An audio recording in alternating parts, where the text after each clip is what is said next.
Que a graça do nosso Senhor e Salvador Jesus Cristo seja sobre a sua vida.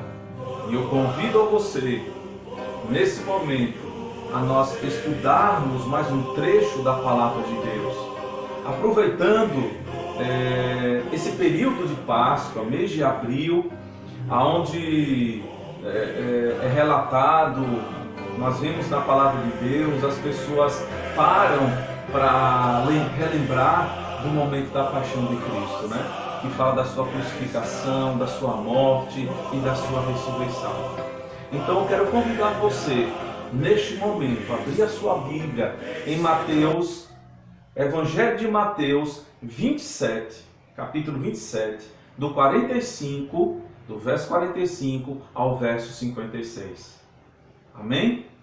Acompanhe a leitura da Palavra de Deus. Diz assim: desde a hora sexta até a hora nona houve trevas sobre toda a terra. Por volta da hora nona clamou Jesus em alta voz, dizendo: Eli, Eli, lama sabactani, o que quer dizer: Deus meu, por que me desamparaste? E alguns dos que ali estavam, ouvindo isto, diziam: ele chama por Elias. E logo um deles correu a buscar uma esponja e, tendo-a embebido de vinagre e colocado na ponta de um caniço, deu-lhe a beber. Os outros, porém, diziam: deixa, vejamos se Elias vem salvá-lo. E Jesus, clamando outra vez, com grande voz, entregou o Espírito. Eis que o véu do santuário se rasgou em duas partes, de alto a baixo. Tremeu a terra, fenderam-se as rochas, abriram-se os sepulcros, e muitos corpos de santos que dormiam ressuscitaram.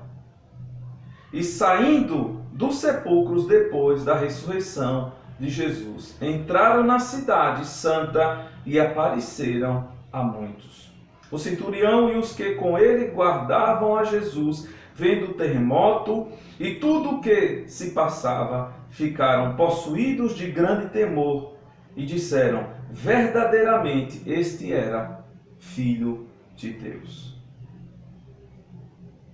Estavam ali muitas mulheres observando de longe. Eram as que vinham seguindo a Jesus desde a Galileia para o servirem. Entre elas estavam Maria Madalena, Maria mãe de Tiago e de José, e a mulher de Zebedeu. Senhor nosso Deus, nesse tempo, nesse momento, Pai, que nós nos lembramos ali da entrega do Senhor pelas nossas vidas. Nós queremos, Pai, te pedir perdão pelas nossas falhas, pelos nossos pecados. Que o Senhor nos fortaleça a cada dia, que o Senhor nos transforme, que o Senhor avive, Deus, as nossas vidas. A Deus, que possamos refletir, Deus, de maneira profunda, de maneira, Deus, com arrependimento verdadeiro em nossos corações. E refletir e pesar o que o Senhor fez por nós na cruz, Pai. Que teu Santo Espírito possa quebrantar os nossos corações. E que nós possamos, Pai, ter uma postura melhor diante do Senhor e diante do mundo. Nos ajude, Senhor. Nós te louvamos e te agradecemos. Amém. Então, irmãos e amigos que nos ouvem, que nos assistem neste momento tão oportuno, aqui no canal da Igreja Presbiteriana em Bairro dos Estados, pregando as Escrituras. Aqui, meus irmãos, nós vemos um contexto que Jesus está vivendo, já ao final do seu ministério. Jesus, aos 33 anos aqui, está concluindo o seu ministério. Jesus, ele pregou, Jesus, ele curou, Jesus, ele fez muitas obras, pelas quais, se tudo fosse relatado, tinha que ser muitos livros para escrever tudo. Mas Deus, ele nos deu o que é suficiente para a nossa salvação.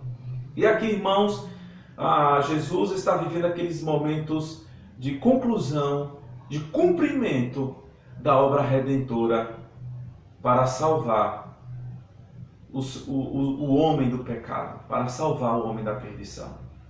Então, meus irmãos, nós vemos que anteriormente ao texto que nós lemos, né, nós vemos que ele passa pelo processo da crucificação. Ali Jesus ele é crucificado, Jesus ele é humilhado, rasgam suas vestes, zombam dele, ali ele já pregado na cruz, diz, você diz que é filho de Deus, por que não desce da cruz e salva-te a ti mesmo? E ali zombaram de Jesus, zombaram do mestre, né? E ali, meus irmãos, ele foi erguido no madeiro, ele foi erguido na cruz, né? E Jesus ele sofreu naquele momento crucial. É interessante, irmãos, que só fazendo um adendo, quando Jesus estava no Getsêmani, que chega Judas, né, com ali os guardas para prender Jesus, que traz Jesus, todos os outros que estavam com Jesus, eles fogem. Pedro puxa a espada, corta a orelha de Malco. Jesus vai lá, recoloca a orelha de Malco no lugar e diz: Pedro, Pedro, quem vive pela espada, morre pela espada. E ali Jesus, ele conserva Pedro, a vida de Pedro, sarando a orelha de Malco ali, colocando de volta no local. E ali, meus irmãos, todos fogem. Jesus é interrogado e passa momentos difíceis ali. Zombam dele, levam testemunhas falsas contra ele. O próprio Pedro, né, que diz que, se possível, morreria com Jesus, mas cumpre-se o que Jesus falou, né? E ali, quando o galo canta, terceira vez, Pedro, ele cai em si, ele olha para Jesus e ele vai embora chorando amargamente, porque até Pedro traz Jesus. E ali foi embora, né? Judas, por sua vez, enche o coração de remorso e ali encerra sua vida dessa forma tão trágica, tão triste, tão difícil. Então, o nosso contexto, irmãos, tanto nessa época como hoje, é um contexto de pecado, é um contexto de perdição. É interessante, meus irmãos, que nós vemos aqui Jesus, homem, Jesus, Deus. Em momento algum ele usurpou dessa condição. E o que é maravilhoso, gente, que nós estamos aqui falando de algo que Deus falou lá em Gênesis 3, depois que Adão e Eva caem, pecam. Ali nós vemos o próprio evangelho, o primeiro evangelho, Deus declarando ali que da mulher nasceria um que esmagaria a cabeça da serpente. A serpente feriria o calcanhar, mas ele esmagaria a cabeça da serpente. E aí passaram eras, anos e anos, até chegar um momento que Jesus vem, nasce da Virgem Maria, chega na idade correta, e aqui começa o seu ministério, e chega a esse momento aqui, tremendo na sua vida. Ele é levantado no madeiro, crucificado, o meio de morte ali que os romanos utilizavam, irmãos, para prender, para matar, para trazer justiça aos piores criminosos daquela época. Ladrões, homicidas, aqueles que se levantavam contra o Estado, ali eram cravados ali na cruz, como exemplo, para que todos passassem, vissem e não seguissem aquele exemplo. Era a pena capital da época, era a crucificação. E a gente se pergunta, então o que foi que Jesus fez para fazer isso? Jesus, como nós sabemos, Jesus ele veio justamente para cumprir esse objetivo, tomar o nosso lugar diante do tribunal de Deus, nos justificar para que nós tenhamos uma nova vida, uma nova esperança. Mas é interessante, meus irmãos, nós notarmos aqui, diante de todo esse contexto que Jesus está vivendo aqui, ele está cravado numa cruz, ele está sendo zombado, e aquelas pessoas, como diz aqui no último verso, né, Maria, Madalena, seus seguidores, as mulheres que apoiavam, estavam ali chorando diante da cruz, vendo aquela situação, não podiam fazer nada. Jesus estava crucificado. Jesus estava vivendo aquele momento ali. Então, meus irmãos, dentro desse texto, eu trago o seguinte tema: 3 acontecimentos importantes na morte de Jesus para os filhos de Deus. 3 acontecimentos importantes na morte de Jesus para os filhos de Deus. E o primeiro acontecimento que eu quero destacar aqui, chamar a sua atenção, é o desamparo de Deus. O primeiro acontecimento ali é o desamparo de Deus. Veja como é interessante, verso 45, nós vemos aqui nas Escrituras Sagradas, né, que chega um momento que as trevas vêm sobre a terra. Tudo escurece. Nesse momento, nesse interim, Jesus está crucificado. E o interessante, irmãos, que ele fica das 9 horas, da hora nona, e ficou ali pendurado na cruz, de 9 horas ao meio-dia. 3 horas ali de trevas.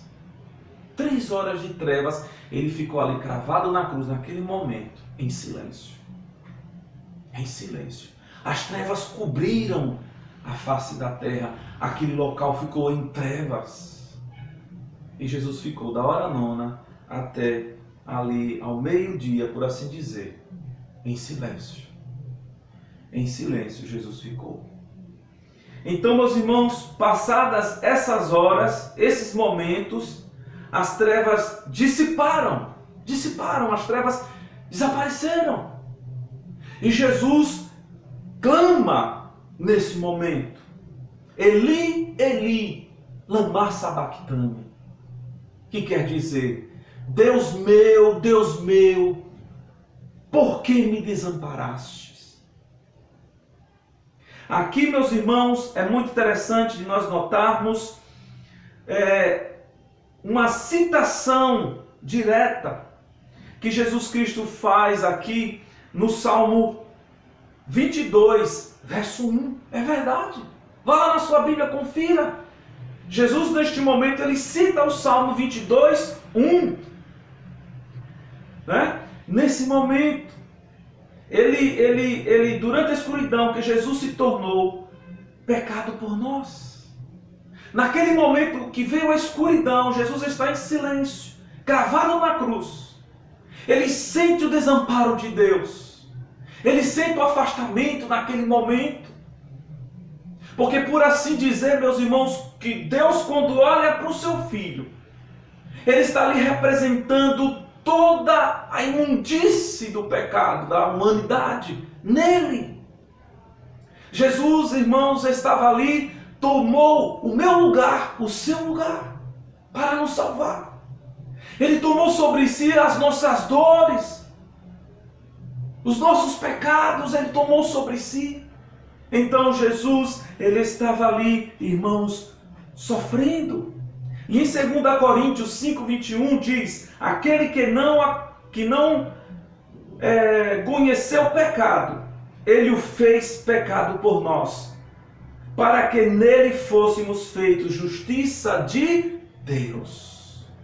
Então, naquele momento, gente, Jesus, ele sente ali o desamparo, o vazio da presença do seu Pai, da presença de Deus. Porque naquele momento estava sobre ele todos os nossos pecados. Esse é o primeiro acontecimento importante na morte de Jesus para os filhos de Deus. Jesus, ele toma o meu lugar e o seu lugar e recebe sobre ele os nossos pecados, a nossa condenação. Que momento, sabe, irmãos, de tirar as palavras. Que momento de reflexão, irmãos. Que momento de reflexão na nossa vida. Porque, irmãos, era para nós pagarmos um alto preço por causa do pecado no Éden. Mas Deus, de antemão, Deus preparou todas as coisas para que chegasse esse momento de redenção. Jesus está crucificado. E agora ele está nos representando, tomando sobre si os nossos pecados, para ali nos justificando, irmãos. Quem pode voltar para o céu pelas suas obras?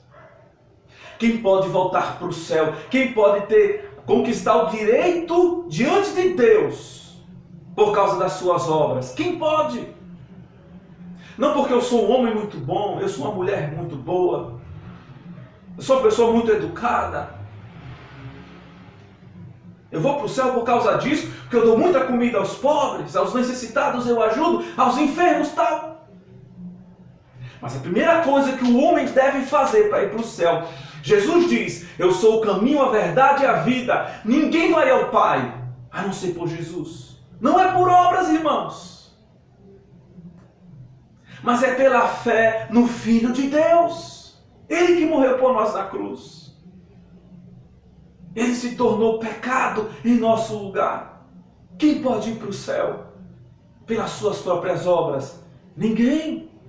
Ninguém pode ir para o céu pelas suas próprias obras, mas através de crer em Jesus Cristo. Porque a palavra diz em João 3,16, porque Deus amou o mundo de tal maneira que deu seu Filho, o unigênito, para aquele que nele crê, não pereça, mas tenha a vida eterna. Que momento tremendo e muito sério, irmãos, em que Jesus ele toma o nosso lugar e sente o desprezo do pecado. Gente, Deus, ele aborrece o pecado. Pecado é a transgressão da lei de Deus. É rebelião contra Deus. Os inimigos de Deus pecam contra Deus. E pecado é uma coisa, irmãos, que nós não podemos brincar. Não é uma coisa que nós podemos colocar como um bichinho de estimação e viver e conviver na nossa vida. O pecado é algo que nós precisamos fugir e ir embora, viver distante. O pecado não é algo que nós possamos tratar com delicadeza, sabe, com o coração desapercebido, gostando, sentindo prazer, vendo, ouvindo, sentindo, caminhando, tocando, pegando e gostando do pecado. E pensando que Deus não vai trazer justiça sobre tais coisas. Ele trará justiça. Nós precisamos, meus irmãos, nos voltar e que o Espírito Santo de Deus nos ajude e que o Espírito Santo de Deus esteja trabalhando no seu coração e voltando o seu coração nesse momento crucial que Jesus está vivendo. Ele foi desprezado por Deus. A terra ficou em trevas e logo após, depois de 3 horas em silêncio, ele grita: Deus meu, por que me desamparaste? Ele toma o desamparo de Deus contra nós, sobre ele. Ele toma os nossos pecados sobre ele. Bendito seja o nome do Senhor.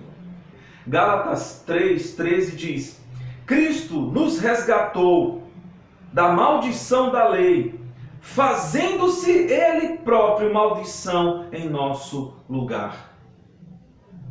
Porque está escrito: maldito todo aquele que for pendurado em madeiro.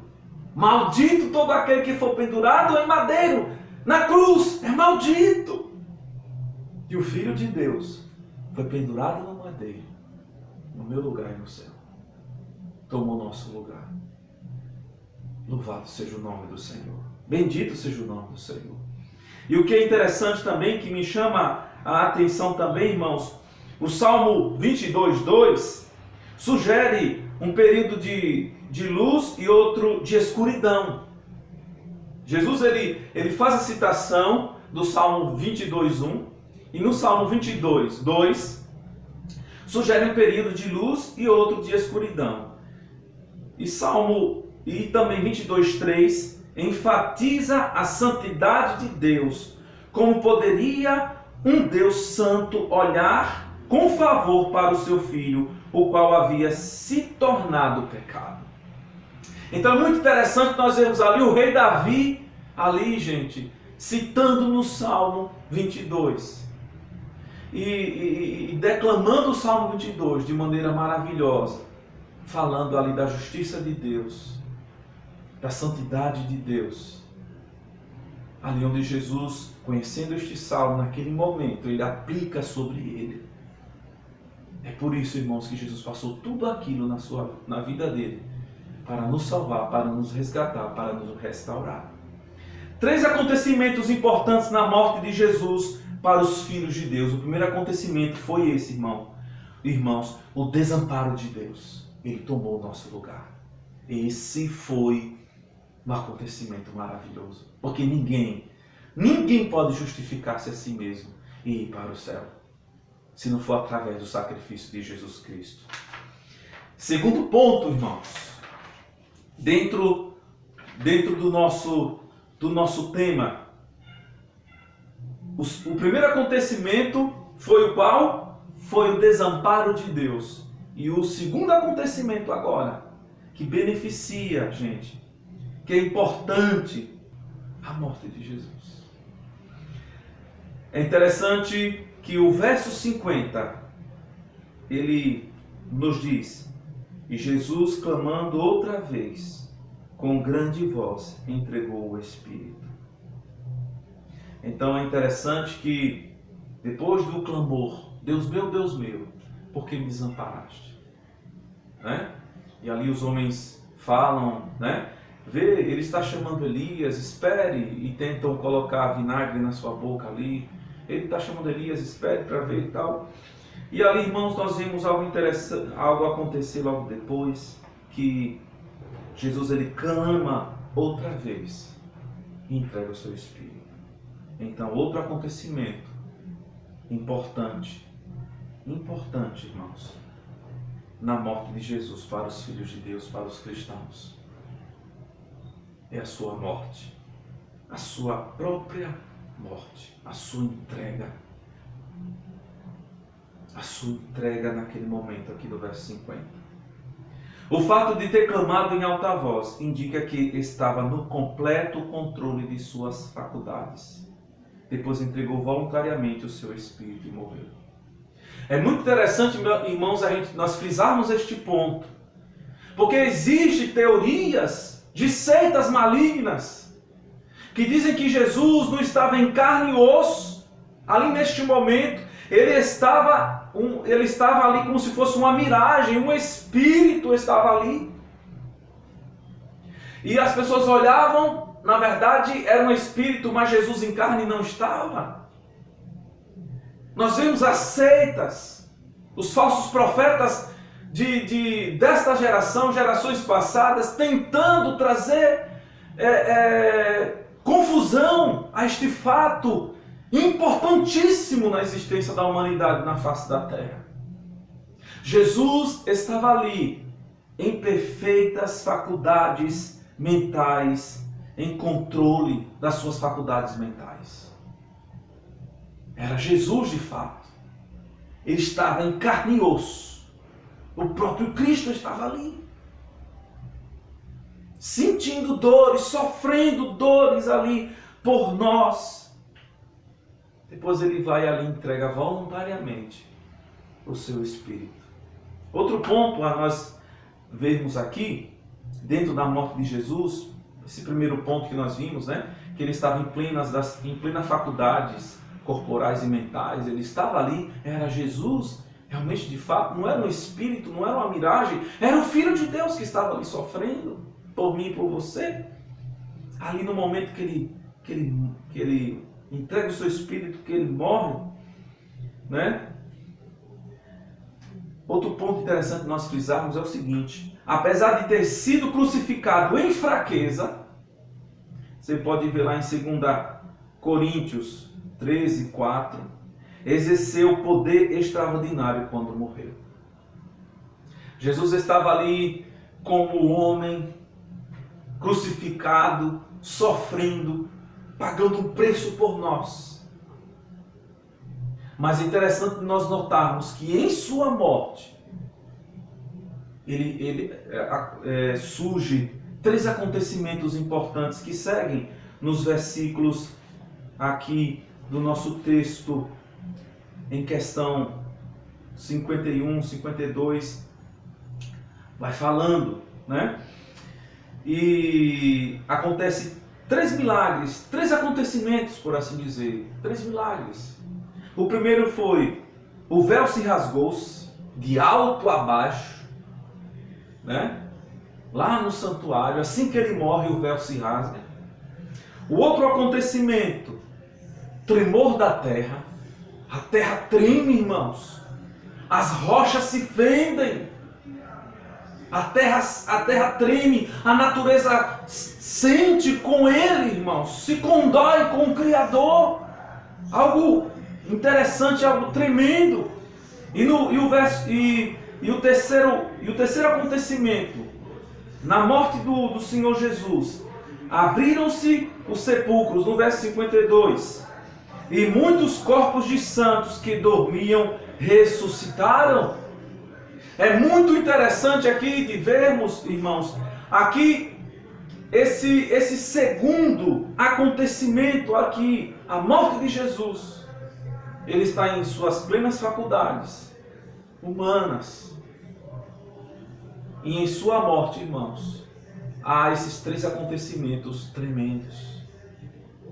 Irmãos, esses acontecimentos aqui, eles provam mais ainda que ele é o Filho de Deus. Muitos anteriormente, aqui o verso 44, verso 43, eles zombam do Senhor Jesus. O contexto aqui de zombaria. Agora tu és o Filho de Deus, desça da cruz se tu és Filho de Deus, que ele vinha lhe salvar. Mas os homens, todos que estavam ali, ficaram atônitos. Porque muitos foram crucificados, ladrões salteadores. Mas nunca ocorreu isso.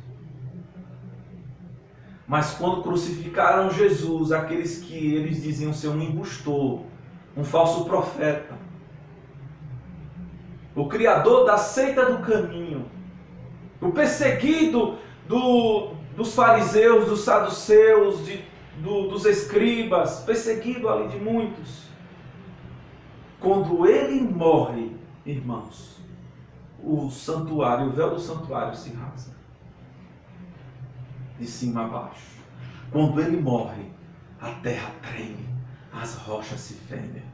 Quando ele morre, os santos que estavam mortos, alguns, ressuscitam. Saem dos sepulcros. Como esse não é o Filho de Deus? Até em sua morte nós vimos o poder sobrenatural de Deus se manifestando.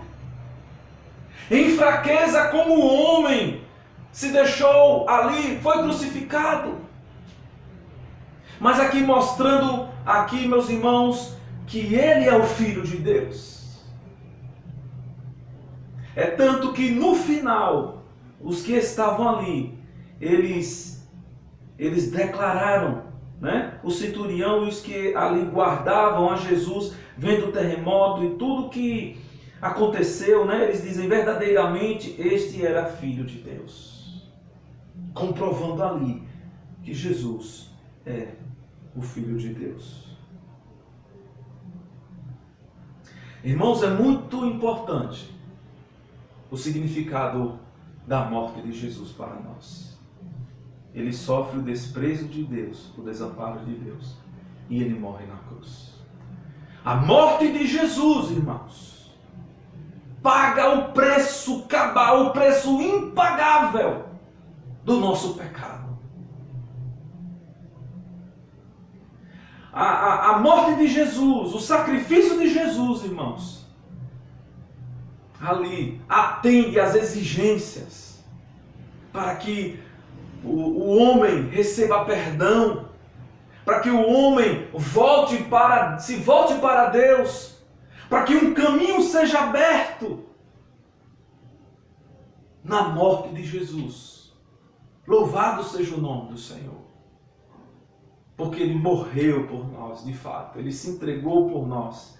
O Cordeiro Santo de Deus, imolado no madeiro, morreu e se entregou por nós na cruz. É interessante que muitos fatos aconteciam apontando para Cristo, né? Nós vemos ali a serpente que foi erguida, quem olhasse era curado, ali era um tipo de Cristo apontando para Cristo. O bode preto, né, que o sacerdote colocava a mão ali, e ali ele carregava todos os pecados de toda Israel sobre ele, e aquele bode era expulso do arraial e ele ia embora para o deserto. Ele carregava nele, simbolicamente, os pecados dos homens. Ali era abandonado, banido no deserto, para que morresse para lá. É interessante que esse bode preto, ele simboliza, gente, Jesus Cristo, apontando para Jesus, que aqui nesse momento Jesus, ele morre, ele carrega, ele paga o preço pelos nossos pecados, nos justificando diante de Deus. Louvado seja o nome do Senhor Jesus Cristo. E o terceiro e último ponto, meus irmãos, que eu quero nesse momento destacar dentro do tema, 3 acontecimentos importantes na morte de Jesus para os filhos de Deus. O primeiro, o desamparo de Deus.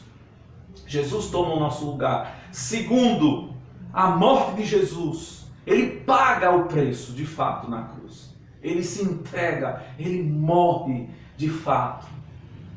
E a natureza e os acontecimentos ali, finais, naquele momento, provam isto, que ele é o Filho de Deus. E em terceiro e último lugar, que nós vemos, irmãos, é que a barreira cai. A barreira caiu. Nós vemos, irmãos, que Jesus, quando ele morre, o que acontece aqui no verso 51, eis que o véu do santuário se rasgou em 2 partes, de alto a baixo. É esse ponto que eu quero também destacar aqui com os amados. Esse ponto, irmãos, 3 acontecimentos importantes na morte de Jesus para os filhos de Deus. Esse terceiro ponto é algo que nos fala de maneira profunda também. A barreira caiu. Sabe, irmãos, quando Jesus morre, o véu se rasga de alto a baixo.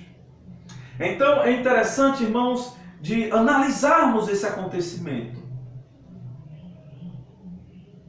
É interessante que nós vemos esse relato em 3 dos evangelhos. Em Marcos 15:38, em Mateus 27:51 e em Lucas 23:45. Nós vemos a confirmação desse acontecimento, que assim que Jesus Cristo morre, o véu do santuário se rasga de alto a baixo. A barreira caiu. E eu quero falar um pouco agora, irmãos, sobre este véu, né? Essa barreira, como ele era feito. Eu quero falar agora o véu em si, fisicamente, né? O tamanho e espessura do véu. O templo de Salomão tinha 30 côvados de altura. Você pode ver lá em 1 Reis 6:2. Mas Herodes tinha aumentado sua altura para 40 côvados, de acordo com os escritos de Joséfo, né, de Flávio Joséfo, um historiador do 1º século. Não temos certeza a que um côvado se compara em metros e centímetros, mas podemos supor que esse véu tinha mais ou menos 18 metros de altura. O véu tinha 18 metros de altura, né? Joséfo também nos diz que o véu tinha 12 centímetros de espessura. 12 centímetros de espessura. Era uma parede. 18 metros de altura aproximadamente, por 12 centímetros de espessura.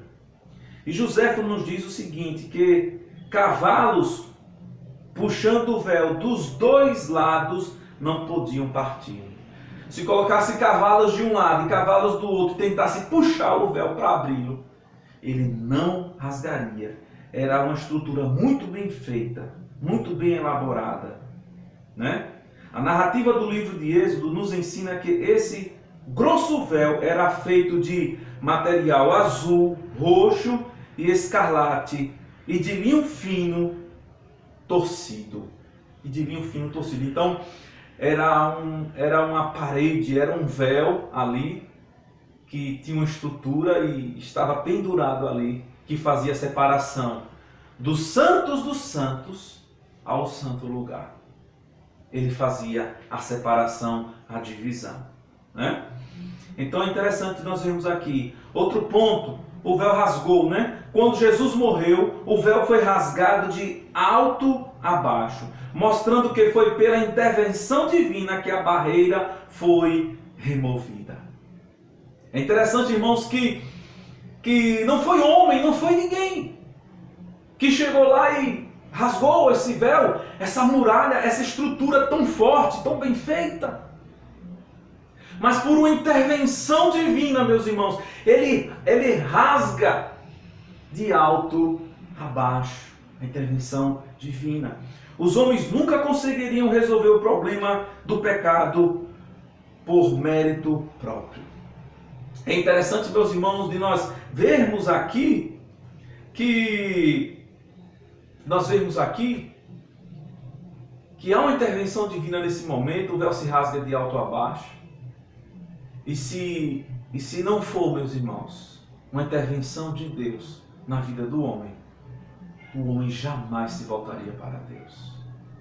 Irmãos, quando o homem sai do Éden, vocês já observam lá no relato, Gênesis 3, você pode ler lá, que assim que Adão e Eva pecam, irmãos, eles sentem medo, eles percebem que estão nus.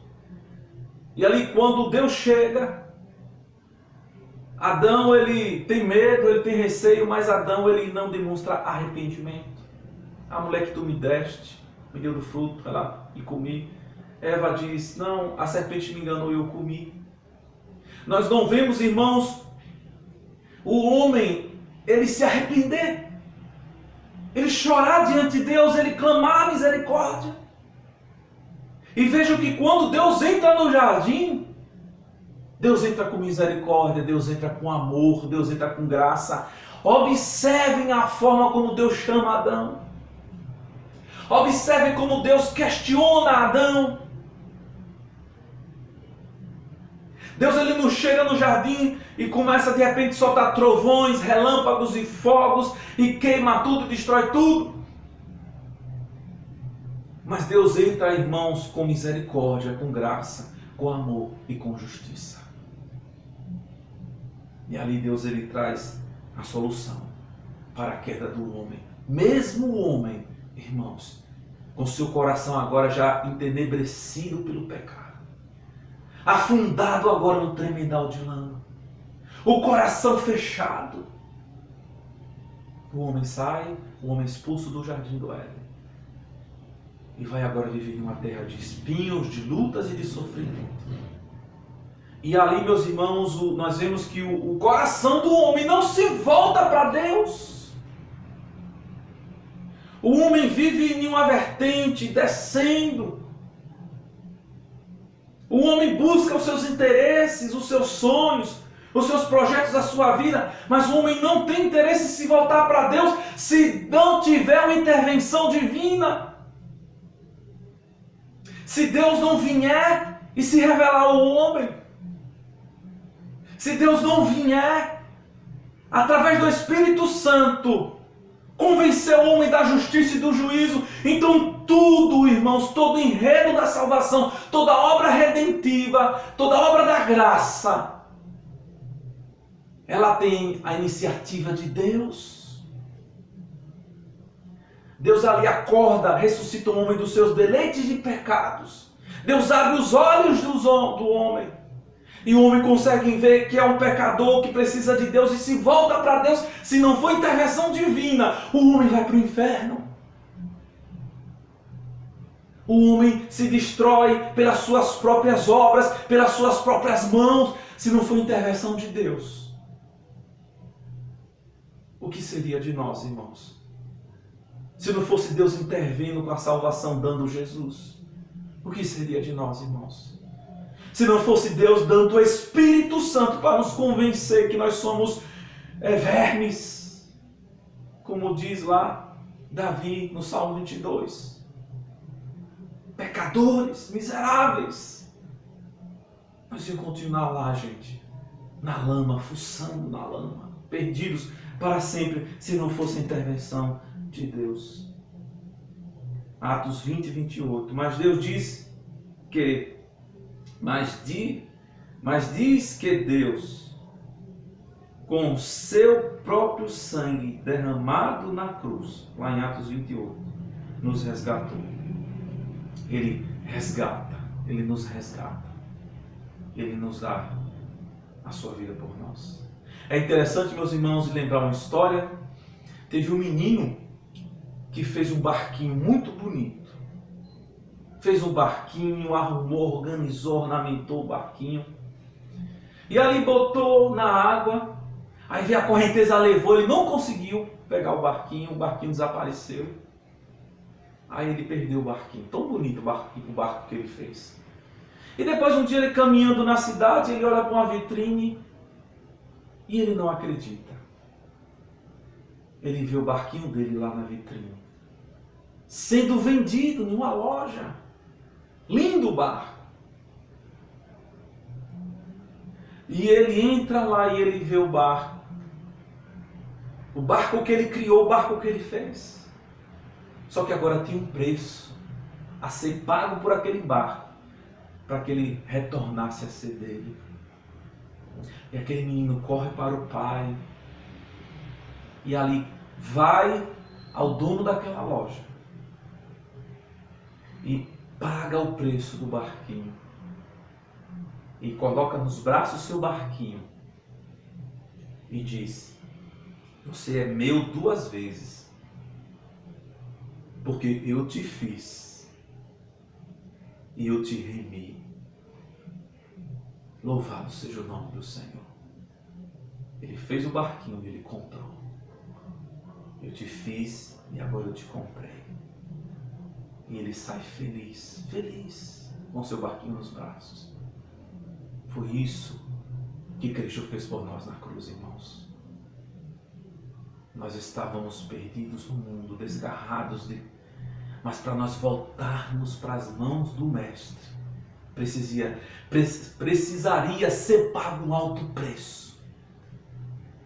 E Jesus, como nós vimos ali no Getsemane, ele sofre, ele chora, derrama suor de gotas de sangue.